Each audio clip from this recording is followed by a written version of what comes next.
Okay, next on the calendar is number 36, People v. Christian Williams. May it please the Court, I'm Beth Fish Cohen on behalf of the people of the State of New York. I'd like to request 3 minutes for a rebuttal, please. Very well, counsel. When defendant accepted a conditional plea, the Court explained that if he complied with the Court's conditions, he would be sentenced to 3 years. If not, he faced up to 12 years in prison.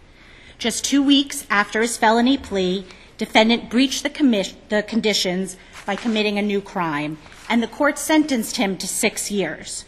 The term was legal and comported with defendant's legitimate and reasonable expectations of the promise. I have some trouble with how it comported with his legitimate expectations, because weren't his legitimate expectations at that plea 3 years to 12 years? And I know he happened to get a sentence that was 6, but to me, the key sentence in that plea allocution was, I can give you more, but I don't have to if you violate the terms, right? So his mind, he's thinking, I got a minimum of 3. If I violate the terms of this agreement, I can still get 3, but he doesn't have to give me 3 anymore. He can give me more. Isn't that different than saying his legitimate expectations were met because he got a 6-year sentence? Well, the Court explained that it would conduct a hearing and would determine whether or not the nature of the violation would lead to an enhanced sentence. It said, I could continue to give you 3, or I could not. Which was not true. He couldn't, in law, continue to give that defendant 3 years. Well, that's because the defendant had an intervening act of breaching the conditions. No, it's because of the law. He could not give that defendant a legal 3-year sentence, right? That's correct. And if defendant had not breached the conditions and returned to court, either he would have been able to withdraw his plea, or they could have done a repleter and he could have. Looking at the voluntariness of this plea, he's there, knowing involuntary plea, right? He's there thinking, I could get 3 years. If I violate the terms of my continued release, I could get 3 or more years, but I could still get 3 years. My minimum sentence is 3, but in fact his minimum sentence is 6.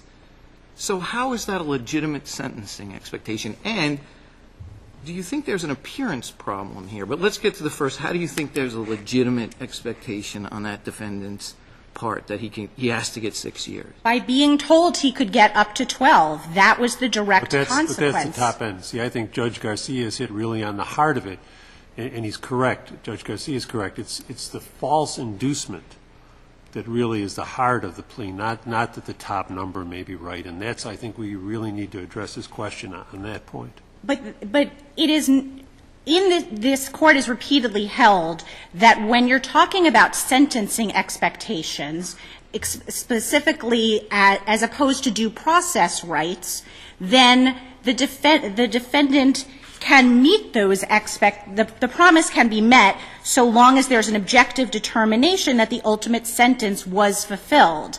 This is just like in Collier. But it's not like Collier, because Collier, the defendant goes in with a legitimate expectation he's getting 25 years. He pleads knowing his minimum sentence is 25 years. It could be 30 in that case, but it's not going to be anything less than 25, which is what he understands and which is true. When it goes back, the top range, as Judge Fahey was saying, the top range gets increased to 35, but the judge runs them concurrently and he gets the 25 years minimum that he legitimately expected in his original plea. I can't see the analogy with this case. I think it's actually better, because if actually imposing an illegal sentence, which is what happened in Collier, there was an illegal sentence. He got half of the minimum, he needed 10, and he got 5. Aren't you saying that the 3 years wasn't a legitimate expectation, especially if he well, really only if he violated the terms of his release? Well, certainly a defendant cannot have a legitimate expectation of finality in an illegal sentence, and that is how this Court has said courts have the inherent authority to correct an illegal promise, such as in Collier, in DeValle, in Williams, and in those cases when a defendant did not move to withdraw his plea. There were times the sentence was enhanced. But if he wants to say that the 3 induced him, he needed to preserve that, which he never did. Well, so how would he have done that here? He could Where have you either- have a judge saying this is a legal sentence, and you have a prosecutor saying this is a legal sentence, and there's no indication he knows it is anything other. How would he have done that here? There were 2 ways. Of course, he could have filed a 440 motion. When? After he was after he was sentenced. He could have moved to vacate his Or he goes on judgment. appeal, he could file a 440. Yes. Alternatively, he did have practical ability to object here because he was not immediately sentenced. He showed up 2 weeks later for an outlie hearing. The court gave misinformation. There's no doubt about that. But just like in any time, you have the ability to object. They did not go straight to sentencing. So Are you suggesting that he brings a motion saying, I know you sentenced me to 3, but I want to vacate that because the minimum you could sentence me to is 6? sure. And how many defendants have done that in your career? How many defendants? I'm not sure, but I He could think have done it when he knew he was subject to an enhanced sentence. certainly. I mean, the 3 became legally irrelevant, not just because the court could not fulfill the promise, but because of the defendant's own misconduct. But he still received what he bargained for. He bargained for under 12, and that's why I think this case is not only for a minimum of 3 is what he bargained for, and he didn't get that.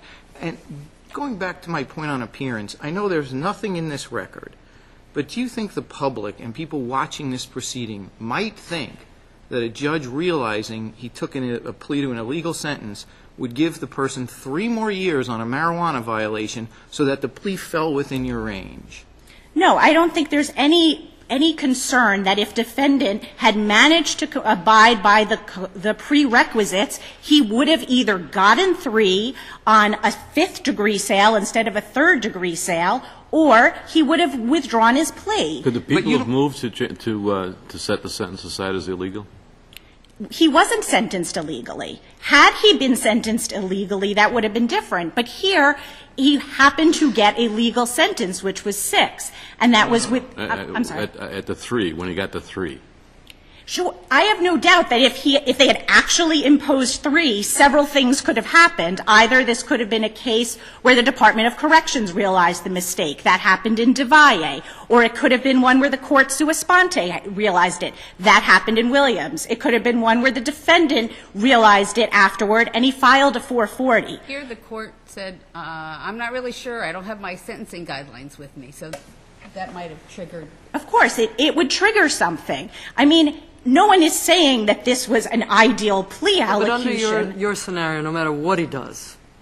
I'm sorry? Right? Under your scenario, no matter what he does, whether he complies with the requirements, doesn't comply with the requirements, nobody's going to meet his expectations.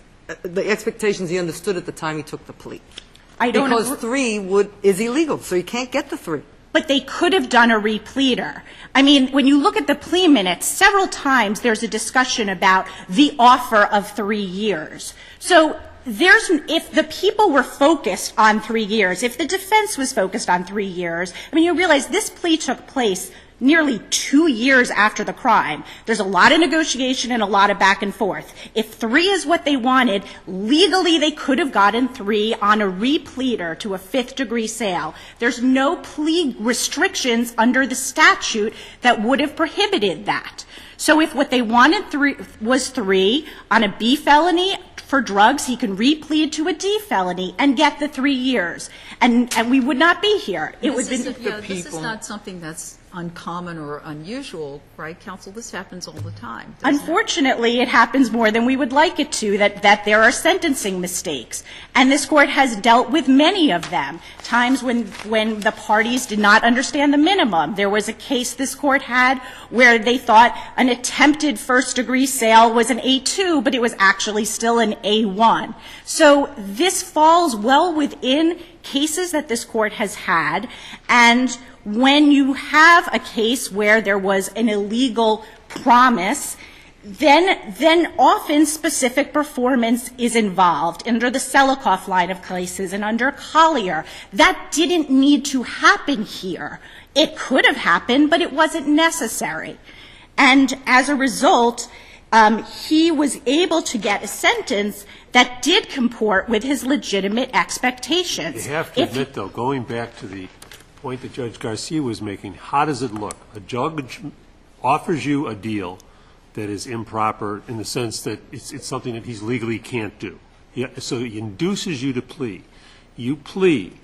Then you're a drug addict. You go out and smoke marijuana in the hallway of a public building. My understanding is this is not an unusual crime in the city of New York. Now, then what happens is he gets twice as much time as he was originally offered, which then makes it a legal sentence in the enhancement hearing. From an equity point of view, doesn't that strike you as harsh, unfair? Well, I think it's important to realize the intervening actions that took place aside from the arrest. And that was pretty extensive. The court made clear there was conspiratorial conduct where the defendant was trying to find people to lie about his presence in the building. And that was well established before the court. I think you're totally right about all that. Okay. And you're totally right about all that. Let's just assume that he did all that, and you're totally right about all that. Okay. Still, you've doubled the sentence on the guy for smoking some marijuana in a building, enhanced it that way, but you induced him on an original plea deal on a sentence that the court couldn't properly get. But if the defendant wants to say, I was induced by an illegally low promise, he had to have shown prejudice, which would have been, I would not have pled had I known I could not get 3. And had he done that, he would have either gotten his plea back or they would have renegotiated. Can he go back to trial now? Can he? 6 years later? I mean, if this court found that that was the proper remedy, I mean, it seems a little bit, I don't know if that's really what anybody is seeking. Well, I mean, it would be kind of interesting to see what the sentence was after the trial. Just I mean, served, but okay. He ultimately got the minimum on the B. Right. So I see my time is up. Thank you. Thank you. Counsel? Good afternoon, Your Honors, and may it please the Court. I am Anita Abuaji-Ajiman, and I represent the respondent, Mr. Christian Williams. Going back to Judge Garcia's initial question, in fact, Mr. Williams was induced to plead guilty here with the promise of an illegal promise, a sentence. Why couldn't he have raised that at some point before sentencing or in a 440 motion? Your Honor, he didn't have to here. In fact, he didn't have to because the error here is plain on the face of the record. And in fact, as Judge... there are 2 requirements for that, aren't there, under Conseco and some other cases, that it has to be plain on the face of the record, but it also has to be practically impossible to have raised it. Why is that the case here? He doesn't have to raise it. Certainly, Your Honor, he could have. Well, he does, unless it's practically impossible. That's what our case law says. That's incorrect, Your Honor. In Johnson, Lopez, and Lurie, and Lurie is perhaps more applicable here because it deals with legal sentencing issues, this court noted that where the error is clear on the face of the record, even if defendant could have raised it in a 440 motion, he doesn't have to. He can raise it for the first time on direct appeal. And that is certainly what Mr. Williams did in this instance. And in fact, going back to the discussion Your Honors were having with appellant, Mr. Williams here cannot, the layperson, be expected to be the one to raise his hand and say, I was given an illegal promise, when the judge, the prosecutor, and defense counsel all failed him. The parties here that were supposed to be guiding him essentially led him astray. Well, the poor guy, but he didn't make it to sentencing. I'm sorry, Your Honor? He didn't make it to the point where he got the sentence. He got in trouble before he even got back for sentencing. That's true, Your Honor. He did get in trouble. However, as Judge Fahey was mentioning, he got double the sentence for smoking marijuana. Well, we're not here to decide whether it was harsh and excessive for him to get that sentence, correct? That's correct, Your Honor. But I also want to go back to appellant makes a lot of the fact that Mr. Williams violated and did all these things. But the important issue is what happened at the time the plea was taken. I don't understand why that's true. I get all that, and I understand the arguments that were made that way. But doesn't it become moot when you say don't get in trouble, the next thing you do is get in trouble? No, Your Honor. He could have gotten a legal sentence, and he'd have been in trouble, and that legal sentence would have been changed. I mean, it was all gone. He had an opportunity to go straight, and he chose not to, and therefore that everything's dissipated. No, Your Honor, it doesn't dissipate, because we go back again to the time that the error occurred, which was at the plea. And going back to Judge Garcia's questions about legitimate sentencing expectations, yes, what happened here was that Mr. Williams got 6 years, but it wasn't because the court or anyone was aware they were sentencing him to what is technically a legal sentence. It was simply a matter of luck. And in fact, he could have gotten 4 years, or as Bad luck. True, certainly. But as the court indicated, he didn't have to enhance the sentence at all. The court could have stuck with a 3 or given him 4 or So even why is fine. your client prejudiced then when the court decides to enhance the sentence? Because the court warned him that he might do that very same thing. He said, I'll listen to what happened, and then I'll make a decision, right? Which is what the court did. I think you said it when he looked up and got the right sentence. And if he had gotten 4 years and your client didn't want to do 4 years, then your client would have said, well, but you promised me 3. And the court would have said, okay, fine. If you hadn't gotten into trouble, then we would have made it so that you could get 3, right? In other words, plead to a lesser charge. And he could have gotten the 3. That's correct, Your Honor. And Your Honor is right. What would have happened here is that if the court had realized at some point, and correct me if I'm wrong, that there was an error somewhere, the court would have the inherent authority to fix that error. But here, there was never that awareness. And appellant cites all these cases where the court inherently corrected an error. But in all of those cases, there was an awareness on the part of the court that recognized that applying the Selikoff standard, that you can have one of 2 things, either vacature of the plea or correction of the sentence. But here, even if we're applying the Selikoff rule, we have to remember that Selikoff, the sentencing expectations is grounded in due process. What would have happened, counsel, had your client not gotten done anything wrong and come back for sentencing, been sentenced to the 3 years that he anticipated he would get? Then Docs or somebody else says, oh, that was an illegal sentence. What do you think would have happened there? Well, there are a couple of things that could have happened. What would have happened is it would have been bounced back to the court. The court would have realized that it made an error, and then at the time, the court would have said, okay, I made an error. Here are the options under Selikoff, either vacature of the plea or sentence you in line with your sentencing expectation. However, that second option is not available in this instance because 3, 4, and 5 are illegal. And in fact, Mr. Williams' maximum is 15 years, not 12. And so his minimum is not applicable, and the maximum goes way up, which means that under even Selikoff, the appropriate remedy would be vacature of the plea, and then if the people would consent to a repleter, he could plead down where he is within the 3-year range. But even under Selikoff and under a straight due process claim, which we believe is what a straight due process error, which we believe is what happened here, the only remedy available to Mr. Williams is to have the plea vacated such that he can go back and, as Judge Pickett mentioned, either ask for repleter or exercise his right to a trial. But because that option was taken away from Mr. Williams via the inducement of an illegal promise, the court can't do anything but to order that his plea be vacated. So if the court had said, here are the conditions, and if you violate any of them, I'm giving you a minimum of 6, would we be here? If the court had let him know at that time, yes. Yes, we would, because the promise would still be illegal. The sentence promise of 3, you're going to get 3, would still be illegal. And so what we need to look at here is that inducement.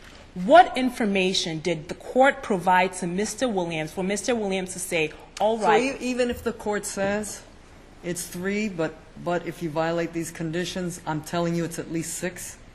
That's correct, Your Honor. The reason is because he doesn't have all the information available to him. The court didn't say clearly. The court said, I lost my sentencing chart.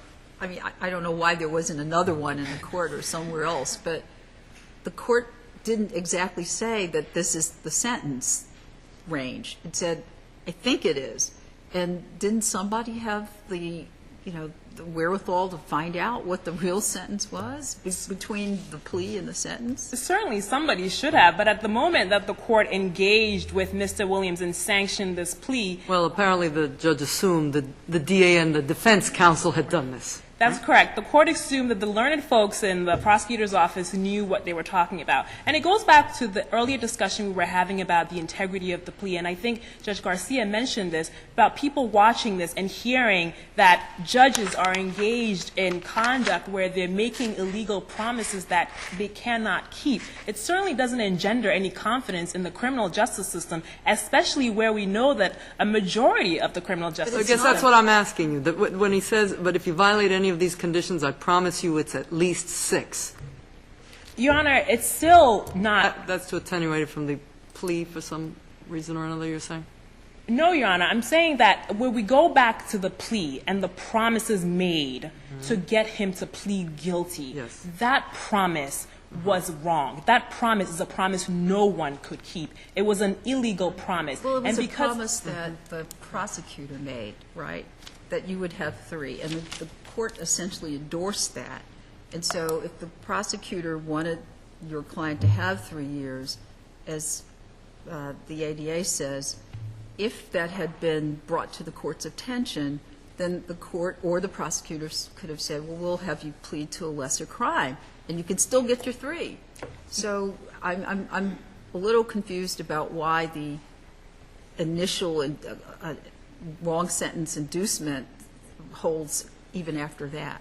Because if we were to go back and the court says you can still get your plea, that is the key there. You can still get your plea. So the old plea that is based on the bad promise is vacated, and he is allowed to replead with the consent of the prosecutor. And so what you're hitting on essentially is the solution, that for us to get to that plea down, the old bad plea based on the illegal promise must be done away with. And the only way we can do away with it is to vacate this plea right here, which was based on an illegal promise. It would reduce the range, too, wouldn't it? In other words, it wouldn't be 6 to 15 or whatever. It'd be 3 to 9, I think. That's correct, Your Honor. And we have to remember, Your Honor, that obviously the people in practice, the people believe that this was a case that was worth 3 years in prison. And so we certainly don't think that if the court were to vacate the plea based on a legal promise, that it would be completely absurd for the people to agree to plead down. And so, Your Honors, the issue here is quite simple. The promise made to Mr. Williams to get him to plead guilty was an illegal promise. No matter how you slice it, either under Selikoff or Collier or under a straight due process claim, which this is, the only solution is to vacate the plea and to start all over again. Because even if this were a sentencing expectations case, as the prosecutor would have you believe, Mr. Williams' sentencing expectations could never be met because he could have gotten 3, 4, or 5, which were all illegal sentences, regardless of whatever violations he may have committed. Thank you. Counsel, how did the court fulfill its obligation to inform this defendant of the direct consequences of his plea? The direct consequence was jail, and he could face up to 12 years. There was no additional component, as in the post-release supervision cases, upon which respondent relies. So a mandatory minimum is never a direct result of your plea? So that you don't have to say that. So we could just say you could get up to 12 years and that would be okay, even though there's a mandatory minimum. If the plea has been induced, as it was here, I mean, we recognize that the sentence is illegal. We're not saying that. But it seems as though respondent turns on whether this happened hypothetically or in reality. In reality, had he complied, we both agree he either would have gotten his plea back or we would have done a repleter. Had he done a 440 motion, that same thing would have happened, but for some reason, the fact that that would have happened. So he gets 6 years this way, and then he files a 440. He would get his plea back. If the court actually believed that the defendant was prejudiced, that he would not have pled knowing he couldn't get 3 after he violated and breached and then got 6, then he would get his plea back, or the court would, then it would be the Selikoff option of deciding which is more appropriate. But somehow, the defendant is not required to preserve under this scenario, and I just don't see how this falls into any recognized exception to preservation. There are the Lopez factual allocution exceptions, and there are the post-release supervision. There are no sentencing expectation cases where this happens on direct appeal. Not Collier, DeValle, Williams, none of those happened in the context. And the reason for that is that in the 440, he would have had to say what we are assuming. I was induced by this illegal promise. But there has to... What if, for example, the plea and the sentencing took place at the same time? Would that possibly be an exception to the preservation requirement? Well, he would not have had a practical ability to withdraw his plea as he did here. I think he still could have done a 440 motion. But he did neither here. Why would he? Maybe I'm missing it. If I was a defense lawyer and I got a sentence that was less than I could possibly hope for, why should I bring it to anybody's attention? Well, if he was actually sentenced to an illegal term, I think it would have been figured out either by the Department of Corrections or by the court, as it happened in DeValle and Williams. Well, then I'd say, okay, go ahead. But if an illegal sentence alone, an illegal promise alone invalidated every plea, how do we reconcile that with the numerous cases from this court that says you have inherent authority to correct? The fact that the defendant breached... It depends on what you promise and what the expectations are. We're going full circle to where we started with Judge Garcia and Judge Fahey. It's about this minimum.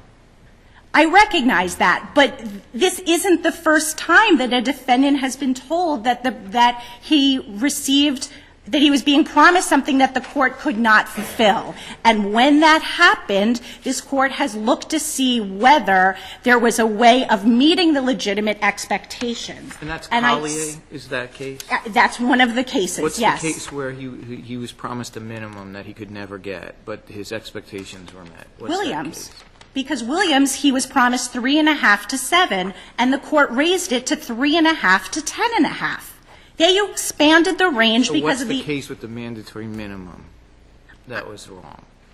I'm not sure. I mean, I don't know if the minimum was wrong. You don't think that makes a difference?